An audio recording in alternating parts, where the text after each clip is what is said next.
So welcome back everyone to another episode of Chat with Dan here. Joining me today, what can I say? We have on the show the incredible, the amazing, the badass, the superstar, the one and only Sophia. Sophia, how are you today? I am doing so fabulous. Thank you so much for having me on your show. Absolutely. What better way to have a badass evening but to be chatting with someone as badass as you? You know what I mean?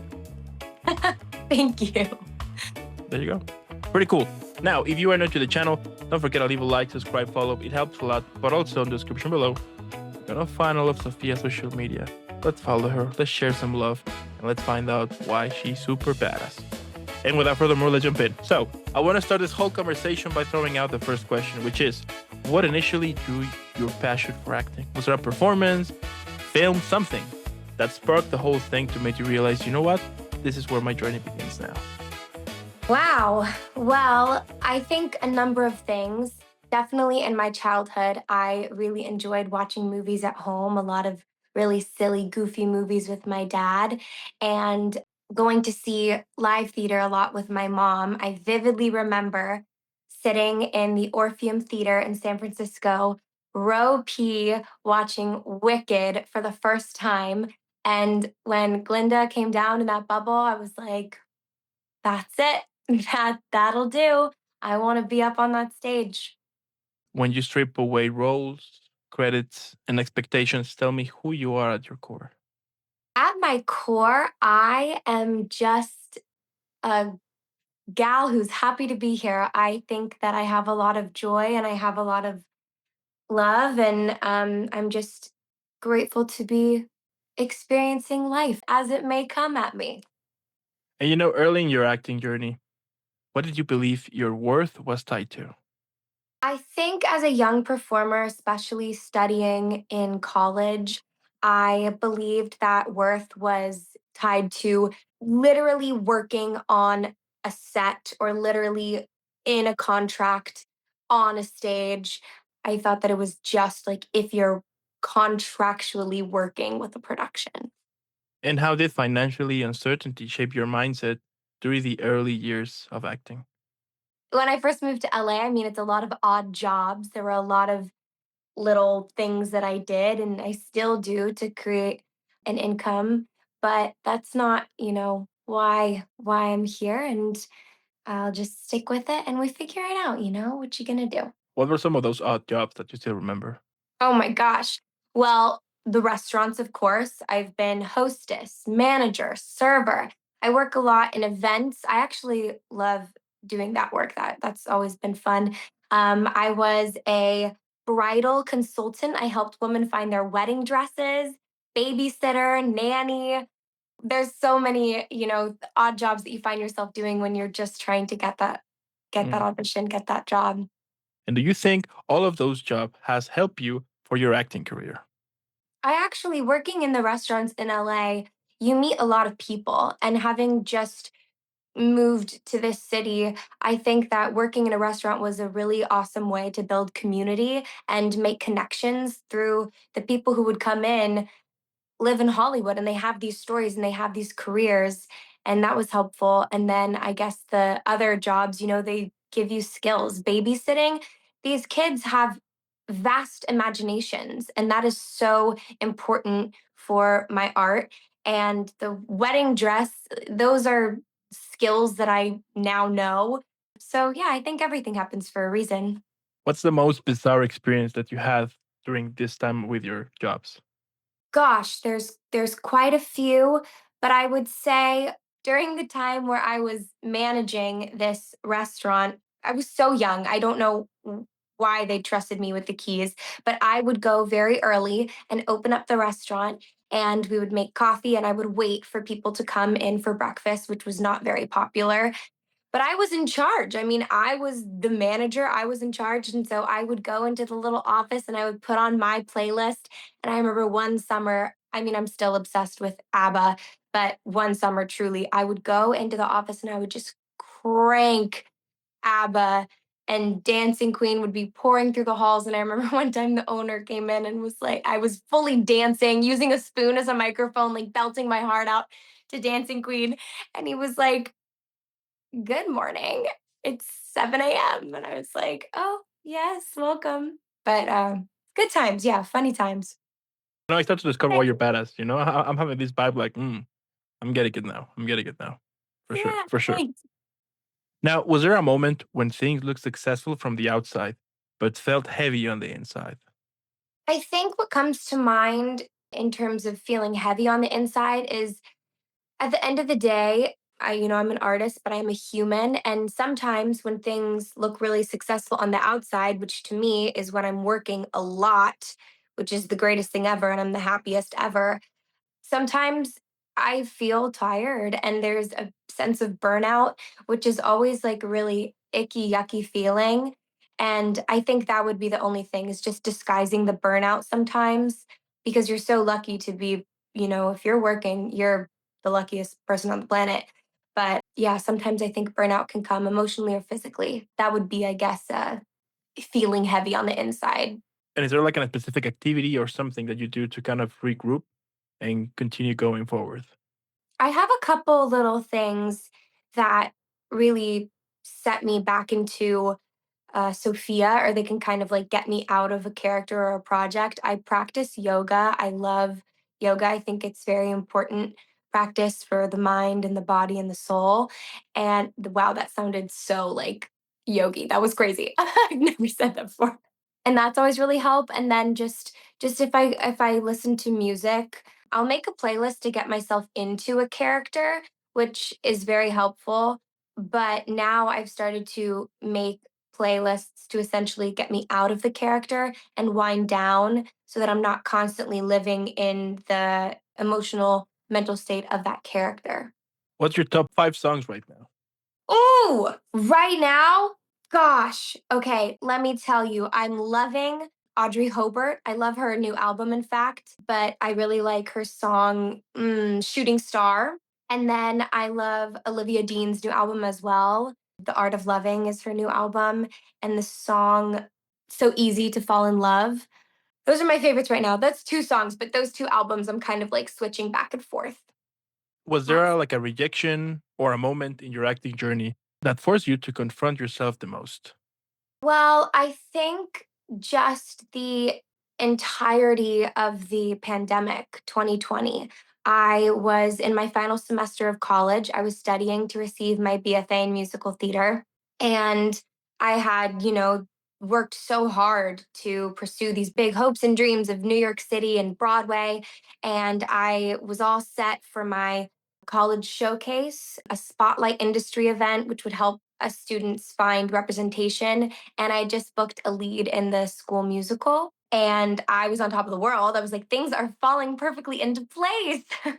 And then the world shut down. So that was definitely a huge moment of rejection and disappointment.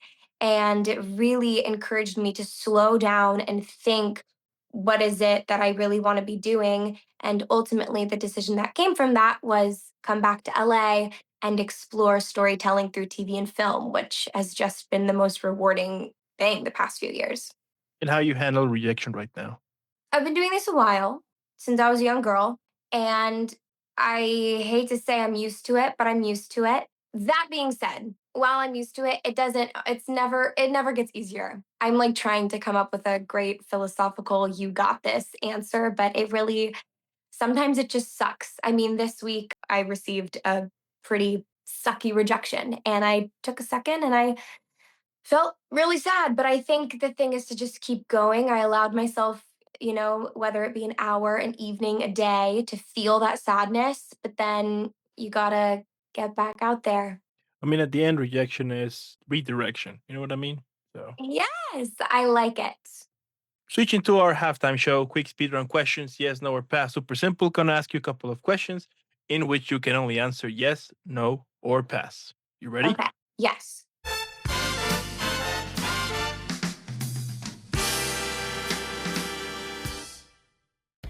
All right. So, have you ever waited weeks for an answer that took seconds to say no? Yes. Have you memorized scenes that never made it past the audition room? Yes. Have you ever been told you were perfect, but still not right? Yes. Have you learned to live with uncertainty better than most people you know? No. Have you celebrated a win that looked very small to everyone else? Yeah. Have you questioned your entire path while still loving the craft? Yes. Have you learned to separate rejection from self worth? Yes. Do you think actors develop patience faster than most people? No. Has acting taught you more about yourself than success did? Yes. Do you believe this journey has made you stronger in quiet ways? Yes. And a bonus one, can you cry on cue? Boy, am I working on it. Oh my gosh. It's getting better. So we'll leave it as a yes. You know what I mean? Yes. We'll leave it as a yes. Love it. It's those Now, vertical soap operas. They'll get you. Single for sure.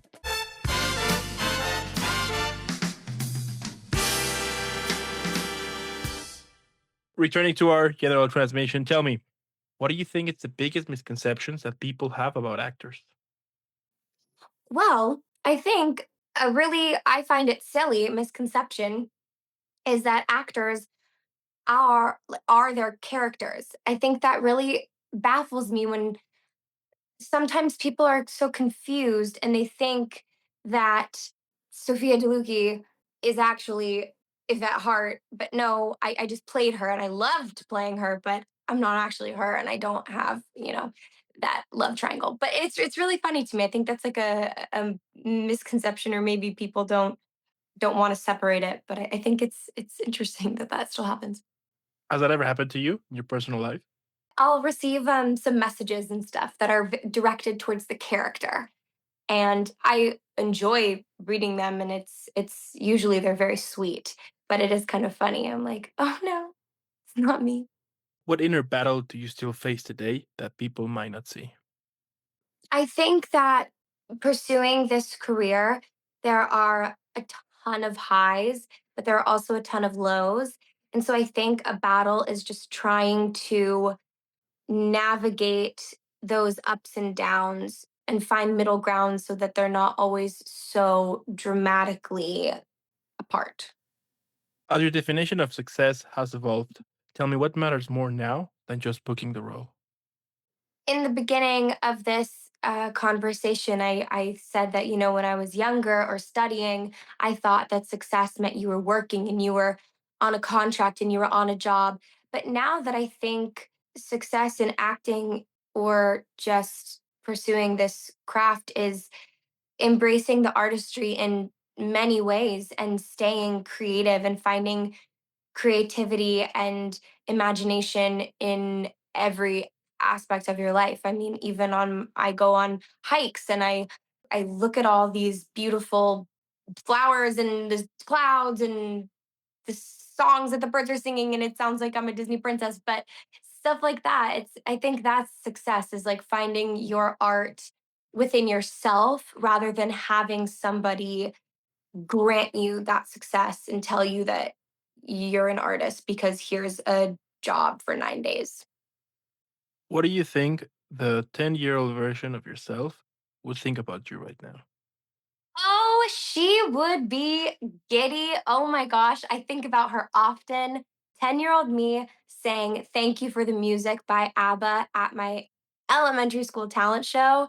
And it's a song that I continue to play in my life. And I think that, yeah, she would not believe this. This is just the coolest thing ever. Do you think it's important for us to stay in touch with our younger version? Yes, absolutely. Why? I think that our younger selves are the ones who really had all the answers. They had these callings and dreams and passions before the outside world got to it and told them maybe that's not as accessible as you think it is, or that's not, no, you can't do that, like choose something realistic. So I think that our younger selves, huge dreamer, and we have to honor that. And if acting disappeared tomorrow, what part of you would still remain? Oh, well, I think the woman I am to my friends and my family and my community, my neighbors, just trying to live through kindness. Years from now, what Yeah. truth about your acting journey do you hope people truly understand? I hope that years from now, when people are reminiscing on my acting journey, they can just look at what I've done and see how hard I've worked and just say, wow, it looks like she really loves what she does and passionate about what she's doing and the story she's telling. Because I do. I just love it so much. And I can't believe I get to do this. And it's always been my dream. And it's only just the beginning. In general, like what motivates you? We all have those days that basically we just want to quit. It's inevitable, happens to all of us. So how you stay motivated on one of those days? So interesting because somebody else asked me that question this morning on a walk. It was so crazy. And on one of those days where you don't feel motivated, I try to remind myself of the joy and what I'm doing, whether that's watch my favorite movie or listen to a song like Thank You for the Music by ABBA or read a favorite play or something. Yeah, embracing the art form.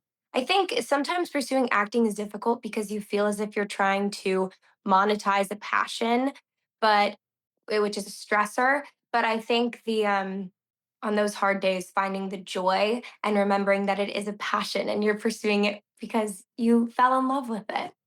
And what advice would you give to our amazing listeners and viewers who either are think about to taking the risk to start something, either in acting, music, whatever? What advice would you give to them? Hmm. I want to give good advice. Well, you know what? I think my grandpa used to say this to my dad, and then he says it to me. Be yourself. Everybody else is already taken. That's all you can do is just be yourself. And if they like it, that's great. And if they don't, at least you were genuinely yourself. That sounds like a catchphrase from a t-shirt or something. I might use it. Who knows? Maybe Yeah, let's that's do it. Let's make t shirts. maybe I'm hinting the next chat with Dan merchandise. Who knows? I love it. And you know what? My last question here, so we can all Okay. enjoy and relax. Tell me, what do you think that could be the best title for this episode? I don't know. It's your show. That could be a title. I don't know. Is your show? I love it. I don't know. It's your. How about that?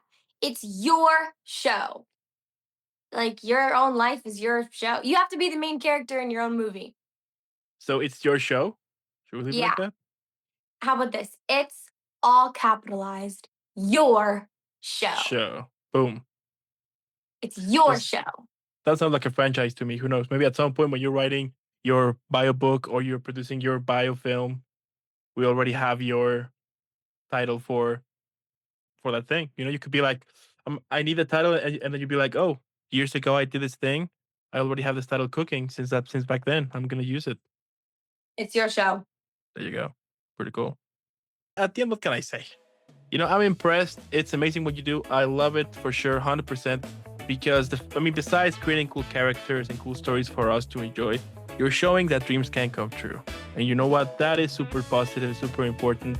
And I think positivity is something we desperately need right now in this crazy, messed up world. The fact that you're showing us that dreams can come true, that's amazing. And now I discover why you're badass. So, mission accomplished. Thank you so much. Yeah, positivity. It's you got to hold on to it and share it with others and be there for everyone. Boom. Absolutely. So I want to thank you so much, Sophia, for making this happen. I do want to thank also those who stayed the whole episode. Let us know what you think in the comments below. But by this point, come on. Do I really have to say it? We already discovered why Sophia is super badass, so let's follow her. Let's share some love. Hashtag Team Sophia. And again, thank you for making this happen. Keep shining out there, keep rocking, keep kicking ass, keep doing what you do. And I'll definitely be seeing you in the next one. Thank you so much.